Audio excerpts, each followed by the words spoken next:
पाकिस्तान और अफगानिस्तान के बीच में किस तरीके के हालात हैं पूरी दुनिया देख रही है, लेकिन ये हालात सुधरे और कतर में जाकर दोनों देशों के बीच में समझौता हुआ। लेकिन इस समझौते के वक्त पाकिस्तान ने जो आरोप लगाया है अफगानिस्तान के ऊपर, उस पर अब सवाल खड़ा हो रहा है, क्योंकि जो पाकिस्तान खुद जब जहर उगलते हैं, आतंकी हमलों को अंजाम देते हैं, वो पाकिस्तान अब आतंकियों से ही डरने लगा है। मतलब पूरी दुनिया जिस पाकिस्तान को केवल आतंक के तौर पर जानती है, वो पाकिस्तान अफगानिस्तान को बोल रहा है कि भैया आपने आतंकी पाले हुए हैं, आपके आतंकी हमें नुकसान पहुंचा रहे हैं।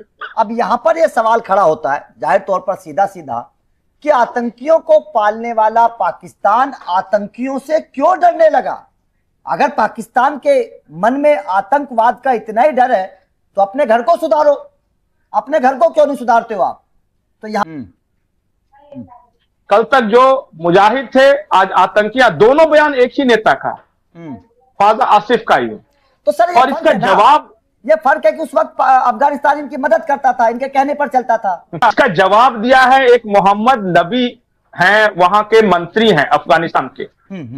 इन्होंने क्या कहा है पता है कि हम मुजाहिद से आतंकी क्यों हुए? आपको पता है? अपने प्रेस को संबोधित करते हुए कहा, उन्होंने कहा कि अमेरिका से पैसे लिए हैं पाकिस्तान ने हमारे बगराम एयरपोर्ट के लिए, इसलिए हमें आतंकी कह रहा है।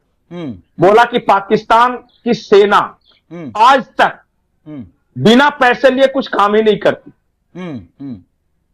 उन्होंने कहा अमेरिका से पैसे लिए तब अफगान लड़ाकों को ट्रेनिंग दी, अमेरिका से पैसे लिए तो उन्हीं तालिबानियों पर बम बरसाए, और अमेरिका से आज पैसे लिए हैं इसलिए अफगानिस्तान के खिलाफ जंग छिड़े हुए हैं। दोस्तों जय हिंद, राष्ट्रलोक टीवी में आपका स्वागत है। अभी तक आपने वीडियो को लाइक नहीं किया हो तो लाइक कीजिए, साथ ही चैनल को सब्सक्राइब जरूर करें। चलिए चलते हैं वीडियो के आगे की ओर। लड़ाई कुछ और है, हम देख रहे हैं किसी और नजरिए से। ये लड़ाई है अमेरिका की लड़ाई है, जो कि अफगानिस्तान के अंदर एक बगराम एयरबेस है, उस पर अमेरिका कब्जा चाहता है दोबारा, उसकी लड़ाई है। उसने क्या किया है? पैसे देकर आर्मी को आगे किया है, और यही समझौता है।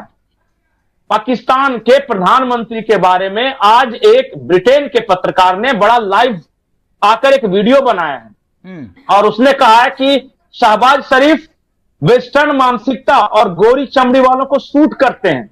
वो इसलिए कि जो पश्चिमी राष्ट्र हैं या जो गोरी चमड़ी है, जो गोरे हम बोलते हैं, उनकी एक मेंटलिटी है, वो भारतीयों को देखना चाहते हैं। ये लड़ाई अफगानी उनके जूते चाटने के लिए तैयार नहीं है। बूट लीकर शब्द उन्होंने इस्तेमाल किया, उसका मैं हिंदी में कह रहा। उन्होंने कहा कि अफगानी नहीं जूते चाट रहे हैं तो अफगानी नहीं पसंद, मोदी नहीं पसंद, शहबाज पसंद, क्योंकि ये तैयार है। लड़ाई यहां पे है।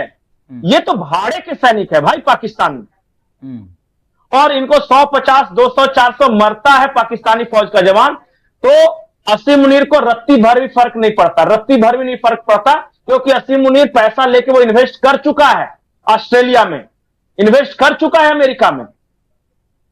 उसके परिवार ने ट्रंप के परिवार के साथ क्रिप्टो करेंसी के बिजनेस डील पे साइन कर दिए हैं। क्या फर्क पड़ता है कि आम पाकिस्तानी नागरिक मरे, सैनिक मरे, पाकिस्तान गुलाम हो जाए?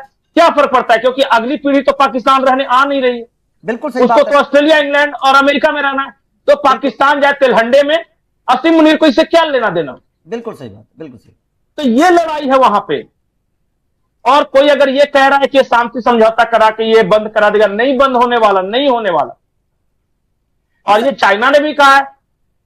बड़ी बड़ी बातें करने वाला पाकिस्तान पर सवाल ये भी खड़े हो रहे हैं ना कि आप वहां पर जाकर, कतर में जाकर आप बोल रहे हैं कि आतंकवाद, ये वही तो तालिबान है जिस तालिबान ने कंधार कांड में आतंकियों को छुड़वाया था पाकिस्तान के शर्त रखने के बाद। ये वही है। उस वक्त तो आपके दोस्त थे, उस वक्त अब आपके दुश्मन हो गए। उस वक्त क्या हुआ था? हाँ। उस वक्त क्या हुआ था कि अमेरिका ने पाकिस्तानी फौजी को पैसे दिए। पाकिस्तान की कोई नीति नहीं है, सिर्फ पैसा। और इसलिए पाकिस्तान के इमरान खान की पार्टी के एक नेता, उन्होंने पाकिस्तान की राजनीति को हीरा मंडी कहा था, मैंने नहीं कहा। पाकिस्तान की सियासत को हीरा मंडी कहा था, कि वहां पैसों की खनक पे तवायफें नाचती है जिस तरह, उसी तरह पाकिस्तान के पॉलिटिशियन नाचते हैं। ये भी मेरा बयान नहीं है। आज स्थिति यह आई है कि आधे पंजाब पे इन फौजियों का कब्जा है, क्योंकि जमीनें इनको मिलती गई ना। बिल्कुल बिल्कुल बिल्कुल। और वहां के किसानों की जमीनें कम होती जा रही है, फार्म हाउस बनाएंगे, ये करेंगे। तो ये जमींदारों का बरकरार रहे इसलिए पाकिस्तान बनाया गया था। हमारे यहां जमींदारी प्रथा खत्म हो गई, वहां नहीं खत्म किया जानबूझ के। ये सारे चौधरी जो अपना सरनेम लगाते हैं ना पाकिस्तानी, ये सब जमींदार थे और अपनी जमींदारी बचाने के लिए उन्होंने अपनी नवाबी बचाने के लिए पाकिस्तान बनवाया था। आप पाकिस्तानी आवाम से नहीं कोई बन सकता, बिल्कुल। ये कहानी है वो। और वो क्या करता है, पैसे के लिए आया है तो पैसे लेके किसी भी देश को दोस्त दुश्मन बना लेता है। अपने ही आवाम पे गोलियां चलाने वाली पाकिस्तानी फौज है। एक तरह से उनका सिक्योरिटी हेडक्वार्टर था वो। ठीक ठीक। और अपने तरीके से विकसित किया था। बगराम एयरबेस हालांकि रशियंस ने बनवाए थे, लेकिन उसको अच्छे से डेवलप किया अमेरिकन ने। ठीक है। और उसका स्ट्रेटेजिक लोकेशन, जब आप पाकिस्तान अफगानिस्तान के मैप में बगराम एयरबेस देखिएगा टाइप करके, तो वो चाइना के शिंगियांग प्रांत से नजदीक है, जहां पे चाइना ने अपने न्यूक्लियर आर्सेनल छिपा के रखे हैं। इस लिहाज से वो चाहता है अमेरिका। बिल्कुल। हाँ, और वो तजाकिस्तान के नजदीक है। और वो फिर पता चला कि भारत के गिलगिट बाल्टिस्तान के नजदीक है। और वो नजदीक है इस्लामाबाद के। तो वो ऐसा इलाका है जहां से ये चारों पर नजर रखी जा सकती है। और वो वखान कॉरिडोर के ठीक बगल में है। तो वो रणनीतिक दृष्टिकोण से स्ट्रेटेजिक लोकेशन पे है, ऑलरेडी डेवलप्ड इंफ्रास्ट्रक्चर है, और अमेरिकन ने वहां पैसे लगाए हैं, इसलिए चाह रहे कि दोबारा आ जाए। बिल्कुल बिल्कुल। ये सारी लड़ाई आपको लगता हो कि अफगानिस्तान और पाकिस्तान की लड़ाई है? अफगानिस्तान और पाकिस्तान की लड़ाई है ही नहीं। भारत और चीन को कंट्रोल करने के लिए अमेरिका की लड़ाई है। और इसलिए इतने पैसे इन्वेस्ट कर रहा है अमेरिका पाकिस्तान में। बिल्कुल बिल्कुल बिल्कुल बिल्कुल। तो इस तरीके से जब समझिए, और अफगानिस्तान के चाहने से नहीं ये शांति समझौता होने वाला है, क्योंकि पैसे खा रखे हैं पाकिस्तान ने।